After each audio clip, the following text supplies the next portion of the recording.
If needlework is your passion, whether you're stitching by hand, machine, or mixing it all up, you're going to want to hear about the Mr. X Stitch Contemporary Needlework Prize 2025. This prize celebrates the best in modern stitch, and it's open to creatives from all around the world, whether you're a student or an emerging artist or a seasoned professional. And the best part, you don't have to send your work anywhere. Just upload high-resolution images to a private folder we will send you after you enter. You can enter more than one category, for instance, hand embroidery and 3D textiles. Just grab an entry for each one. And if you've got a student ID, you can get 50% off the entry price as well. The deadline for entering is 30th of June 2025, and entries are now open at xstitchmag.com/prize-entry. Thanks to our brilliant sponsors, Bookmarked Hub by Search Press and David and Charles, and the legends at Lowry Workstands. If you've got the stitch bug, this is your time. Show us what you've got. Enter the prize now. Visit xstitchmag.com/prize-entry to get your ticket today. Per Fhager is a Swedish needlepoint artist who recreates video games from the 1980s and 1990s in large-scale needlepoint works. Per's work is fantastic. There's been such a tradition of video game cross-stitch, video game needlepoint, the way these two pixelated art forms have intersected. And Per's work is something that seems to have elevated beyond the sort of amateur craft scene.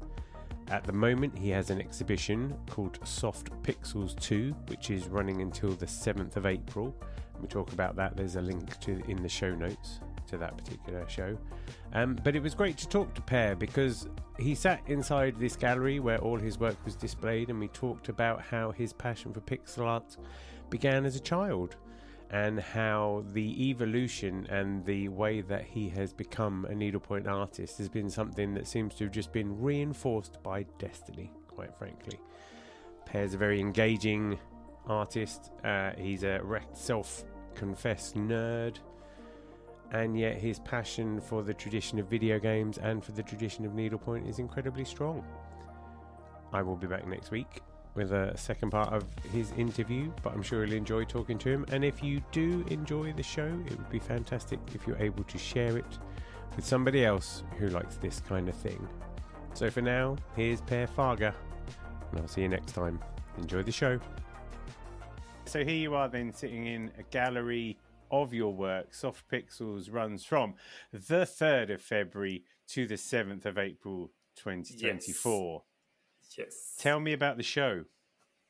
So this show, I'm sitting in Gävle Konstcentrum, and Gävle is a city 1.5 hours north of Stockholm. So, and they have this, it's a museum or art place. So this exhibition was previously in another city of Sweden, and after this it will move on to yet another city. So it's like a touring exhibition. So what we did for this show was that we used the works from the previous exhibition, and then we added some other works from previous works I've done previously. So it's a mix. And we also painted the room. It's completely crazy. So now this is the gray part, but then it's you can see there's some pink over there. Oh, yeah, and there's purple. Yeah, it's completely crazy. That's amazing. You know, you've arrived when an art gallery lets you paint the walls. You know you're doing all right. Oh, yes. I think when the sort of imagery I do, it will always be kind of, it's not going to be clean and balanced. It's always going to be too much because of the coloring and the way these video game images are. So we might as well go all the way and do something completely crazy to kind of create this atmosphere. Yeah, I love it. I love that there's a playfulness, because if there's one thing I've observed about you, it's just that playfulness is your thing. Yeah, cool. Thank you for noticing that. I realized quite early, I studied fashion in Stockholm, and I realized really early that being into cool fashion was not me. So I started working with kidswear, and then after that I worked as a graphic designer for Lego in Denmark. So that kind of suited me, my playful spirit. Maybe Yeah. not as a person, but what I want to do. Yeah, yeah, and you're still doing designs now, aren't you? You're like a sort of print Yeah, on and designer. off, on and off, on and off. So right now I'm privileged to be working with the Needleworks full time. Right. I've been doing that before for 3 years. Drove me crazy. So Mm. I need to kind of alternate and do something else in between. But I love to stitch. I admire the fact that you've got a gallery show and that you're not furiously making things for it, like in the weeks leading up to it or anything like that. I love the fact that you've gone. I was wondering whether you were just like last minute, like, oh my God, I had this idea for a piece. I'm going to like. Oh, no, no, no, no, no. I'm not like that at all. And I'm really structured when I work. And also because this is so time consuming. Of course, you know this, and the people watching this obviously understand that. So there's not really room for improvisation for me. So I have a plan, I stick to it, and then I make these little kits for myself. Mm-hmm. And then it's just a matter of grinding it through and getting it done. So these big pieces, that's like 300-400 hours to complete. But I am quite fast now because I've been doing this for so long time. So you get more efficient. You do. Luckily. So yes. imagine somebody's never encountered your work before. Please give me like the official, this is what my work about storyline. So what I do is I make these needlepoint works based off of video game pixel graphics. And these video games are from the 80s and 90s mostly. So it's a lot about nostalgia, and also these characters and these worlds that bring me so much happiness in my life, and also has been a source of inspiration for me. So I want to share that. And at the same time, I've always had a textile interest since I was a kid. So that has been with me also. So it's two interests fusing together. Yeah. I read a story that said that when you were a kid, you would copy pixelated images off the telly. Yes. Oh, you read that. Okay. Yeah, that's awesome. That's exactly what I did. So I spent my nose was touching the TV. And I think that's around that time that I need to get glasses. Right, yeah. Probably. So that happened quickly. No, but I drew these on graph paper, these pixel characters. So there was something about that grid that fascinated me. And also in Swedish school, we have textile class. Right. I know that's pretty unique for Sweden. So I was being taught different stitches, and there was something about stitching on this, like even weave cloth. There's also a grid. So there's something about grids and systems that attract me. And it's an interesting correlation that it exists both in these pixel images and also in needlepoint. And you were actually a really early adopter of this idea, because now it's kind of quite a known thing, isn't it? Yeah. Stitch and stuff. Yeah. A lot of people do it. What I would argue is that my works are the biggest in the world in cross stitch. No one else does this in this scale. So that's kind of my little bubble where I operate. Yeah. But it's so great to see people making these connections, and also people reaching out to me. I'm not saying I was the first one, but it means a lot to hear, like from young kids saying that they've seen this and they wanted to try it, and that became their entry into needleworks. So of course you have also influenced a lot of people. So it's really, that means the world. Yeah, it really does. Did you take part in the Sprite Stitch forums when they were a thing? No, I think I saw a bit of it. I think a long time ago I even sent them some pictures, but they didn't respond. Right, yeah. So I don't know. I have no idea. What I tend to do when I work creatively is I tend not to look at works that are too similar to what I do. So to me, it's a better creative environment, not knowing what other people do. So I want to be in my own bubble as much as possible. Yeah. It's just funny because it's like that was a little zeitgeisty moment there for that overlap really strongly, and it was a shame that forum didn't really last. But I know that Lord Libidan, he was heavily involved in that. John, who did Star Wars cross stitch. Like they Ah, had yeah. that thing. And what's fascinating to me then is that's come and gone. And while like you say, people are still doing video game cross stitch now. You're here, and now you're kind of like you're the man. Yeah, I don't know. I can What say I do that. know is I will never stop doing this. I will always do this. So even though if I don't do it full time, I will never ever stop. And the good thing is that this whole hobby, as we all know, it's something that we usually associate with older people doing it. So the older I get, the more correct it is for me to be sitting with this, right? So I'm growing into it. Yeah. So it's really it's a cool journey to be on. The thing that I also find interesting now is that it's much more nostalgic, because Yeah. they don't really make games like this anymore. I mean, maybe they still do, but they're kind of retro inspired. Yeah, exactly. But it's almost like you're now documenting a slice of history, aren't you?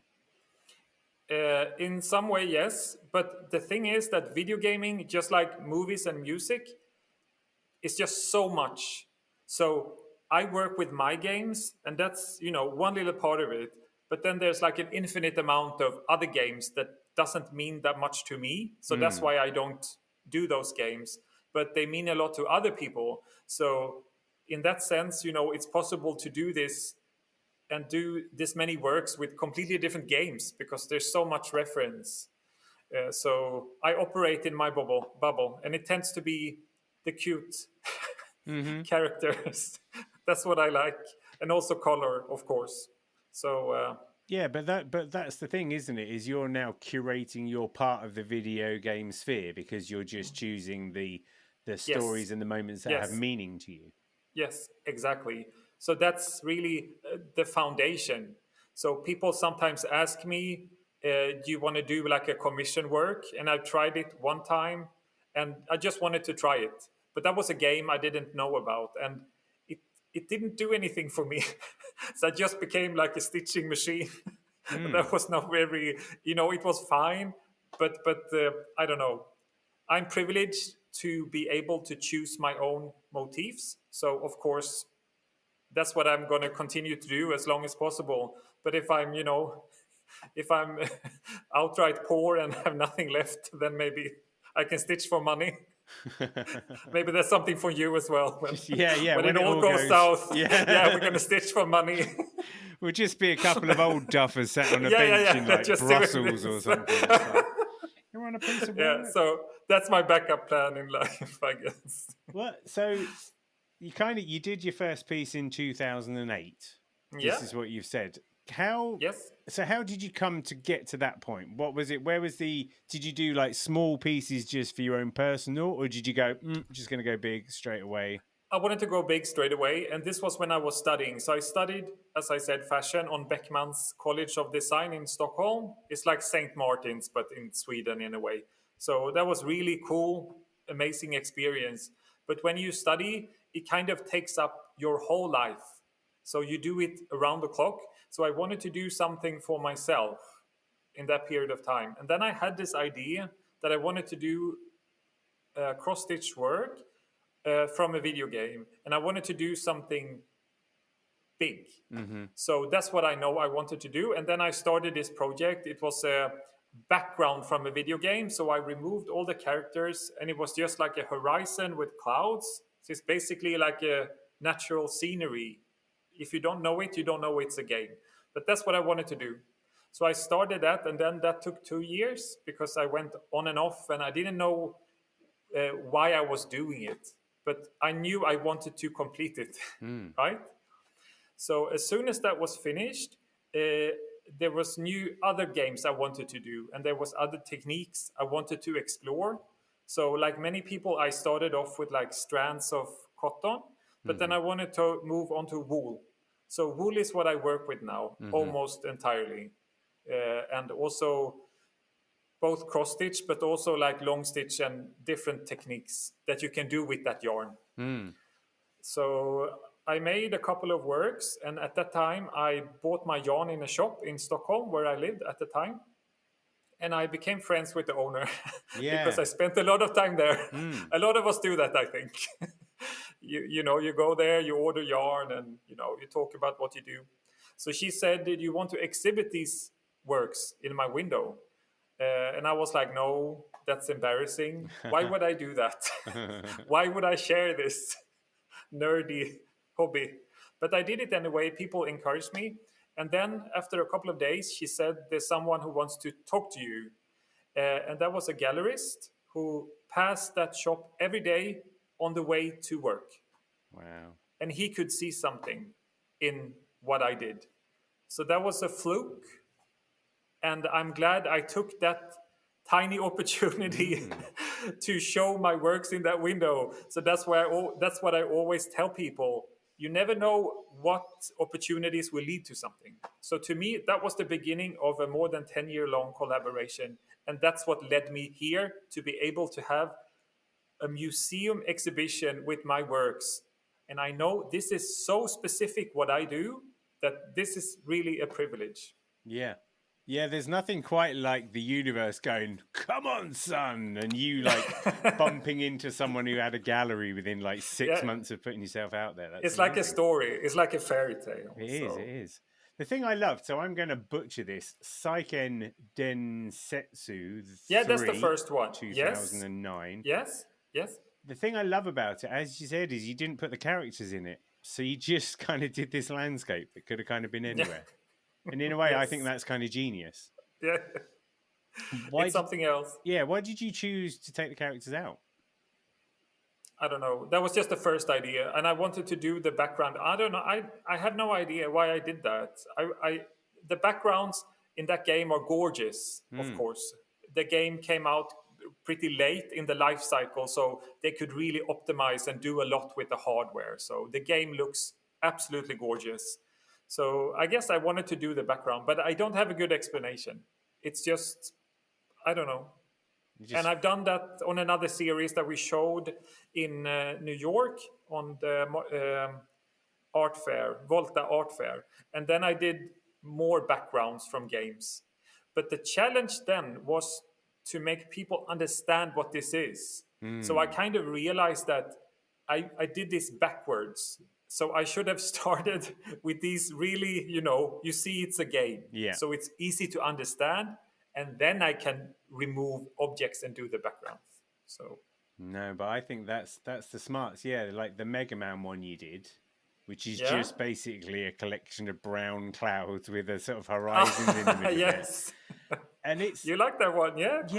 Yeah, but what I love, and so I did an interview a little while ago with Manya Goldman, and she's a needlepoint artist, and she does portraits, they're sort of to do with photographs and stuff. But there's one piece in particular called Sliding, and about half of the entire piece is just background, and it's just this single color, and she's deliberately done that because that's the way she wants to frame it. And I think that's fascinating, and that's why those pieces are fascinating to me, because you've gone backgrounds. And, there's a lot to be said for it, because obviously there's people who make the video games who put all this effort into the backgrounds, and we don't see them because we're too busy looking at the little pixels punching each other in the face. And that's the homage. But at the same time, I think it just takes a lot of nerve to just go and do backgrounds because of the sheer workload it takes to do them. Like that Mega Man thing would have driven most people nuts, I think, because it's just deep browns all day long. Yeah, what the hell is that? Yeah. What is it? Kind of crazy fool does that. Yeah. I mean, what was it like to make those pieces? I really, really enjoyed it. And to me also, I'm not an art student, I'm a designer student. So I don't really have that artist background like most people do in the art world. So, but I have a little bit of knowledge about art, and I really, really appreciate the Romantic period when they did these landscapes and kind of kitschy, mundane, everyday scenes that sometimes can be perceived as like kitschy art, but I really, really, really like it. And it was all about the drama of nature and horizons and clouds and all of that. So doing these backgrounds was inspired by that art movement. And especially the one you talk about, Mega Man, it's really these dramatic, dark clouds that's so iconic for the Romantic period of painting. So I felt like I was being a part of history in a way. Yeah, So that was no. really, I really enjoyed that. Because that's the thing, you have those pastoral scenes, don't you? And you see, I don't know, the English countryside and, ooh, a Yes, watermill and all those kind of things. And then you do. yes. I mean, my video game like history is kind of diverse, I suppose. It's petered out now, but I did complete Final Fantasy VII after Ah, really? 150 hours or whatever, and I know that that one's a corker, you know, and I think that's the thing is you suddenly realize that there's so much love put into the work, and some of it is so, you know, whether it's the architecture of a building or the design of a piece of transport Mm, or the way they made mm, an animal that mm. you kind of gloss over it after a while because you're playing the game. But as you find with needlework, when it's used to capture any kind of moment, the reframing of it in a needlework context stops and makes people think about it a lot more. Exactly. So it's been, to me, video games has meant a lot, as I said in the beginning. So one part of this project is to make this visible, these little details. So what I do, I know I take these frames out of context, but these frames, just like you say, they flicker by in an instant and then they are gone forever. So in a way, when you play the game, obviously. So what I do is I take this freeze frame and then I make it permanent in the most horrible way possible. But that's, I'm setting it in stone in a way by Mm, doing these stitches, because once you've done it, it's there forever. You can't deny it. So mm, it's permanence, as video game opposed to video games that are transient medium. So it just flickers by. mm. So this is really the core of what I do. So you hit the nail on the head there, Jamie. Yes. Thank you.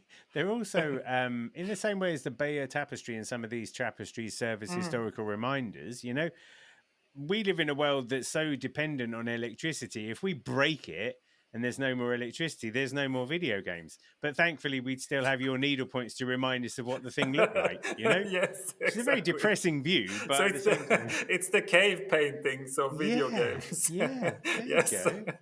The people will be gone, but the needleworks will be there as a reminder. Yeah.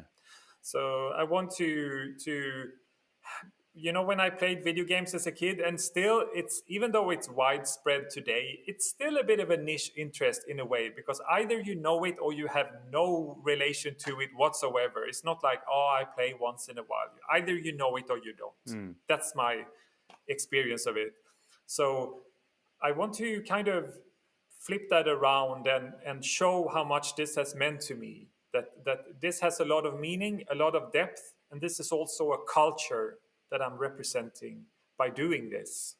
And the same goes for the needlework as well, because either you know it or you don't. When I have kids coming to my shows, a lot of them, they never picked up a needle and a thread. So I think it's really, I want to share that aspect of it as well, mm, because I think crafting is important. It's more important than ever to use your hands. mm. I think Yeah. it's really, we need that balance. And it's kind of funny because actually, when you play video games, you know, like after I'd played Final Fantasy and I finished it, and then afterwards I was like, hooray! And then the credits came up, and I sort of looked around at the world and realized not a lot had changed. But I'd literally also just spent 150 hours kind of wiggling my thumbs. I know. So in a way, like the It's fact, also craft. You're crafting. Yeah, yeah. Yes. but there's something to be said for then saying to people, you know, why don't you use the rest of your hands? Why don't you get into something that's a bit more of a physical, creative process? Not to kind of undervalue the things, but I would hope that you kind of inspire people in both directions. You know, Exactly. it's all right to do the Exactly. video games, and it's all right to have a go at needlework. Exactly. And both of them are tactile. So it's about tactility and Mm. touch. So they have a lot in common. And that's really fascinating. And that's really what drives me in this process as well. When you started doing, so you started out with Seiken, then Setsu Setsu 3. third. Was that like when this idea came out, you were like 100% that's the first game I'm going to do? Do you have a list of games in your mind that you're working Yes. through? Yes. And the good thing is, because I spent so much time making these needle works, I have a lot of time to think. So once I'm done, it's like floodgates with new ideas Right. that accumulated through all these hours of stitching. So that's that's the wash, rinse, and repeat cycle of my creative process, and it suits me in a way. And when comparing to working as a designer for a company, there's a long process of decision making, and then there's a short process of actually doing these things and doing the job and drawing these characters or whatever you do. Whereas in this, it's opposite. So the creative process, choosing the images, is really short, short and sweet, and then it's this massive production process afterwards. So it's like complete opposite. But do you have like a photographic memory or something? I'm just wondering, like, when it comes to choosing a piece. So, for instance, one of yours I really like is like Master Blaster, because you've got a guy with his car. Yeah, the ending. Yes. Yeah. Now, does this mean that to do it, to make the design now, you have to play the entire game and get to the end, or I don't know, how do you do it? You can, some games I do that. It depends on how much time I have. Right. So all these images are readily available, of course, today with the internet. When I grew up, we didn't have that. So then you had to take photos of the TV, I guess. It was not at all as it is today. So some games I play, some games I extract what I need from them because, I know I did one piece where I actually had to play for quite a long time to reach that. It's the one it's also Seiken Densetsu 3, but it's with a big pumpkin. And that was stressful because I didn't really have time. And that's a shame because I love to play games, but I don't have that much time anymore. So that was a weird feeling. I don't have time to play games because I'm stitching these games. Yeah, right. Yeah. It takes up a lot of time. Yeah, again, one of those ones where here's my hobby. I've turned it into something resembling a business. It's not my hobby anymore. Yeah, I turned it into a monster. Yeah, exactly. But when I start off, I have these images in my head.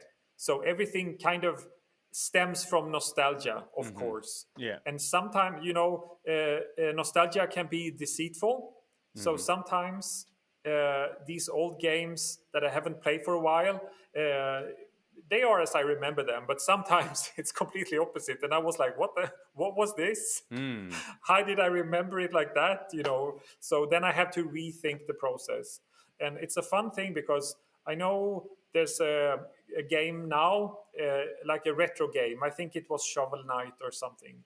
And the developer said that we're not doing this as an 8-bit game. We're doing this as you remember the 8-bit games, right? Yeah. So, and that kind of, it's similar to that. So that was fun to hear because it's really all about that. The difference is I can't change these images, so I need to just rethink. Yeah, and then for instance, if you choose a game like Trip World or something, do you have an image in mind, or do you go, I like that game, and then you see find what images you can find? And that game specifically has so much different scenes. So I've done like 7 works from it because it's just so much to pick because the game is so diverse and varied, the locations, the characters. So that's a unique game because otherwise usually it's more or less the same. But Trip World, as you can see behind me, there's a lot of cute scenes. And even though I've done a lot, there's still more to do. Right. So sometimes I revisit games, but of course I want to do new things and surprise as well. Now, I noticed, spinning back through your Instagram, that in 2020, you did an awful lot of monochrome. Like, there was a lot of black and white and grey stitching, and I wondered whether that was deliberate or whether that was circumstantial. I don't know. I was depressed, probably. I don't know. 2020, when was that? That was like the COVID year, so... COVID year. I don't remember. I did... I don't remember what I did back then. Because I did the big ones. Right. I did these. And then I did a lot of Game Boy stuff. Yeah. And then after that, for now, I've been working a lot with 8-bit. So that's been kind of monochrome as well. And I did the other one, the early NES games. Right. Maybe that's the one with the black backgrounds? Yeah. Yeah. So I've done 8-bit for a long time now. So now what I'm working on now currently is more complex work, and I really enjoy that, to have a lot of different colors and a lot of yarn and yeah, opposed to these clean images. Yeah, it just made me wonder. It was just like there's like on your gallery on your website, there's just like about 9 or 10 of them in a row, and it is kind of like, yeah, a lot of them being Trip World, quite frankly. Is Trip World a black and white game, or is that? It's from Game Boy, so it was like an Okay. LCD screen, so it's actually like greenish. Yeah. But I just made a decision to make them grayscale because it looks better.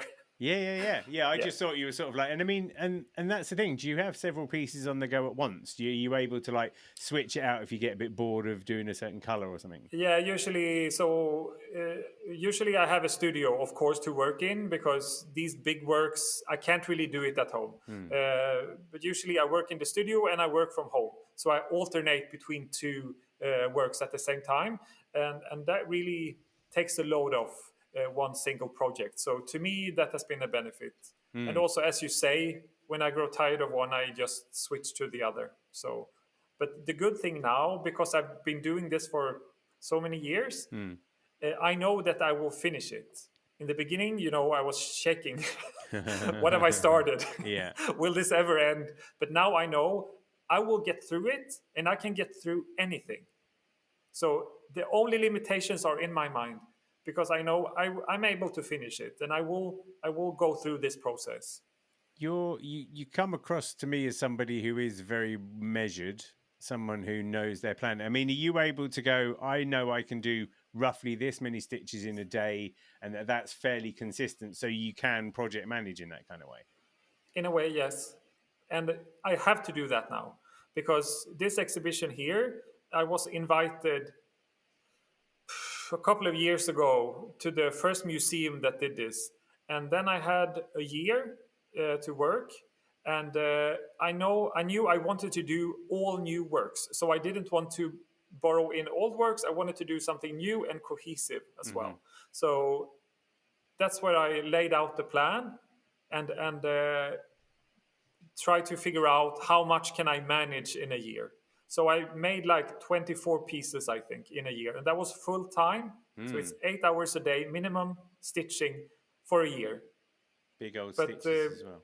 Yeah. So that's kind of when I started time management for real, because I have to take that in account. I can't ignore it. I can't just do this when I feel like it. It's a job. Because the main thing is to get as many pictures out of my system as possible, because I want to share as much as possible.